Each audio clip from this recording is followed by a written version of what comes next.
Hello दोस्तों, मैं हूं रोहित गुप्ता, आपका मेंटर, आपका काउंसलर।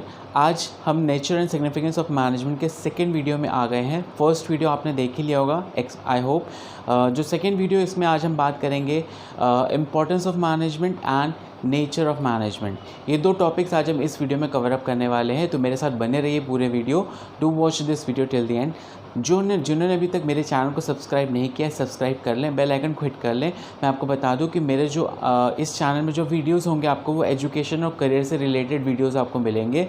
अगर आपको किसी भी प्रकार की करियर गाइडेंस चाहिए तो मेरे वीडियोस में जाके देख सकते हैं कौन कौन से करियर ऑप्शंस हैं आफ्टर 12th। तो चलिए वीडियो स्टार्ट करते हैं। इसमें जो पहला है हमारा इंपॉर्टेंस ऑफ मैनेजमेंट मीन्स कि यहाँ पे management helps in achieving goals. ना management helps in achieving goals means सबको पता होता है कि जब भी कोई ऑर्गेनाइजेशन फॉर्म होती है तो उसके पीछे कुछ ना कुछ ऑब्जेक्टिव होता है उनका फॉर्मेशन का। क्या करना चाहते हैं वो, क्या मार्केट में किस लिए आए हैं, क्या ऑब्जेक्टिव लेके वो मार्केट में आए। तो जो भी मैनेजमेंट में जितने भी एम्प्लॉयज़ होते हैं, they focus on the fulfilment of that objective only. वो अपना कॉमन इंटरेस्ट, अपना इंडिविजुअल इंटरेस्ट को साइड करके वो अपने ऑर्गेनाइजेशन के ऑब्जेक्टिव को फुलफ़िल करते हैं। और उसी वजह से जितने भी मैनेजर्स, हेड ऑफ डिपार्टमेंट्स होते हैं, वो सारे कॉमन डायरेक्शन प्रोवाइड करते हैं सारे एम्प्लॉयज़ को, so that they can achieve the objective of the organisation. Second आता है इसमें इंक्रीजेस एफिशिएंसी। ना इंक्रीजेस एफिशिएंसी का मतलब होता है कि जो भी वर्क और एक्टिविटीज़ परफॉर्म की जा रही हैं ऑर्गेनाइजेशन में बाय एनी एम्प्लॉय, वहाँ पे ये देखा जाएगा कि they should reduce the cost and productivity should be increased. काम ऐसे होना चाहिए कि कॉस्ट बहुत कम आए और उसका बेनिफिट ज़्यादा मिले ऑर्गेनाइजेशन को। That is the second importance of the management. Now coming on to the third, I think first and second clear हो गए होंगे आपको। The third is creates dynamic organization. Now management creates a dynamic organization. कैसे? ये मैंने point हमने पहले भी पढ़ा था, मेरे फर्स्ट वीडियो में पढ़ा था कि मैनेजमेंट कीप्स ऑन चेंजिंग।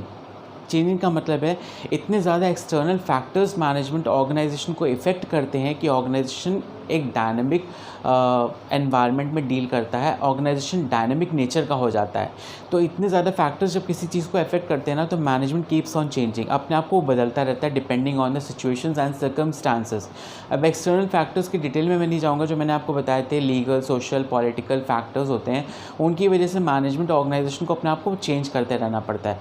और जब ये चेंज होता है ना, तो एक इंडिविजुअल जो एम्प्लॉय है वो उसमें रेसिस्ट करता है उन चेंजेस को करने में, क्योंकि एक जो रूटीन वर्क होता है उसमें वो एडजस्ट हो जाता है, फेमिलियर हो जाता है। लेकिन जब उसकी कंफर्ट जोन से, उसकी फेमिलियरिटी से जब उसको हम बाहर निकालते किसी नए एनवायरनमेंट में, चेंजिंग एनवायरनमेंट में, ही विल रेसिस्ट। तो मैनेजमेंट का काम है कि जब भी कोई चेंजेस आते हैं, they should guide, they should motivate employees so that अपने आप को वो चेंज भी करें और अपने को कॉम्पिटिटिव वर्ल्ड में कम्पीट भी कराएं।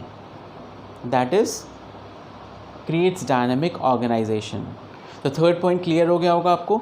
The fourth point is helps in achieving personal objectives. Now management helps in achieving personal objectives का मतलब है जो भी मैनेजर होते हैं ऑर्गेनाइजेशन में, they motivate, they take leadership to convince the individual. जितने भी एम्प्लॉयज़ हैं उनको कन्विंस करते हैं, उनको मोटिवेट करते हैं कि जब आप ऑर्गेनाइजेशन का ऑब्जेक्टिव फुलफ़िल करोगे तो आपका जो पर्सनल ऑब्जेक्टिव है, पर्सनल ऑब्जेक्टिव क्या होंगे एक एम्प्लॉय के? अच्छी salary, incentive, bonus, increment, promotion, ये सारी चीज़ें। तो जब आप पर्सनल ऑब्जेक्टिव्स, ऑर्गेनाइजेशनल ऑब्जेक्टिव्स जब आप फुलफ़िल करने जाते हो तो आपके पर्सनल ऑब्जेक्टिव्स ऑटोमेटिकली फुलफ़िल हो जाते हैं। तो मैनेजर इस तरह से एम्प्लॉयज़ को गाइड करता है कि concentrate on the objectives of the organisation, तब जाके आपके जो पर्सनल ऑब्जेक्टिव्स लेके आप ऑर्गेनाइजेशन में आप आए हो वो भी फुलफ़िल हो जाएंगे।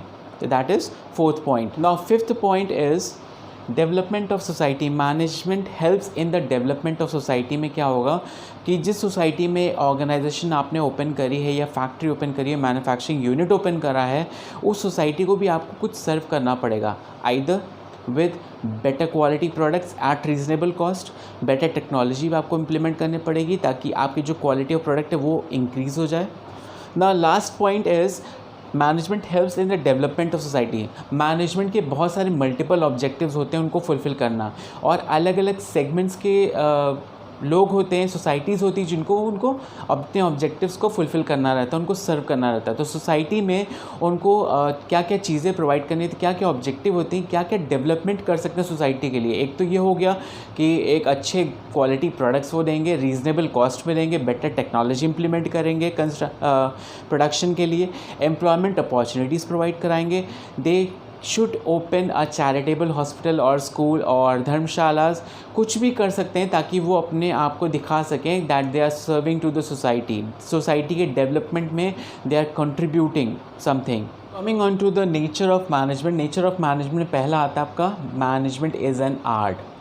Now management is an art कैसे, मैनेजमेंट एक आर्ट क्यों है? क्योंकि जो मैनेजमेंट नेचर होता है वो सब में इंडिविजुअल में होता है, लेकिन it varies from one person to another. वो कैसे उस चीज़ को डील करता है, कैसे अप्लाई करता है ना। आर्ट हम कैसे कह सकते हैं? क्योंकि एक आर्ट एक स्किलफुल पर्सनल एप्लीकेशन है जो हम अप्लाई करते हैं अपनी एग्जिस्टिंग नॉलेज पे टू गेन गुड रिजल्ट्स। सबको वो चीज़ आती है। Suppose an individual is good in dancing, अब वो डांस उसकी स्किल है, लेकिन उसको वो कैसे अप्लाई करेगा, कैसे यूज़ करेगा to get the better results, that is an art. कोई भी दो डांसर्स, कोई भी दो एक्टर्स सिमिलर नहीं होते। अगर आप एक डायलॉग दोनों एक्टर को दोगे तो दोनों का जो डिलीवरी होगा दैट विल बी डिफरेंट, यानी कि सब दोनों की आर्ट अलग है। प्रेजेंटेशन, वे ऑफ प्रेजेंटेशन अलग है, वे ऑफ एप्लीकेशन अलग है कि उन्हें कैसे अप्लाई किया उस पर्टिकुलर डायलॉग को बोलने में, डिलीवर करने में। Now coming on to management as an art, first point is exist theoretical knowledge. ना थ्योरेटिकल नॉलेज का मतलब है कि आर्ट प्री सपोजेस कि आपके पास ये नॉलेज है लेकिन आपको सिर्फ एप्लीकेशन की ज़रूरत है। तो आप जब उस चीज़ को अप्लाई करते हो then you get the good results. That's why management is an art, it's a theoretical knowledge. Knowledge पहले से प्रेजेंट है लेकिन आपको सिर्फ उसको अप्लाई करना है in a better way. Second is personalised application. और पर्सनलाइज्ड एप्लीकेशन का मतलब होता है कि ये नॉलेज सबके पास है, हर एक इंडिविजुअल के पास है, ऑर्गेनाइजेशन में, but it depends how they apply.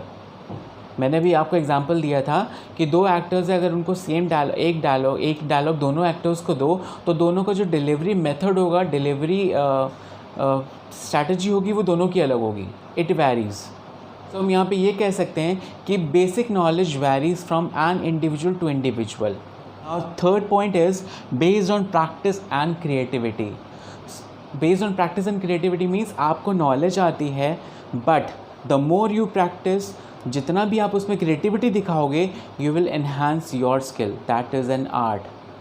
अब सबको पता है कि म्यूज़िक में 7 नोट्स होते हैं, सारेगामा पाधा नीसा। अब उन 7 नोट्स को कौन सा म्यूजिशियन कितने अच्छे से क्रिएटिवली उसको यूज़ करता है to make his composition, that's the main thing, कि वो कैसे यूटिलाइज़ करता है अपने टैलेंट को, स्किल को, क्रिएटिविटी को, और कितना प्रैक्टिस करता है so that he can become much better. That is based on practice and creativity.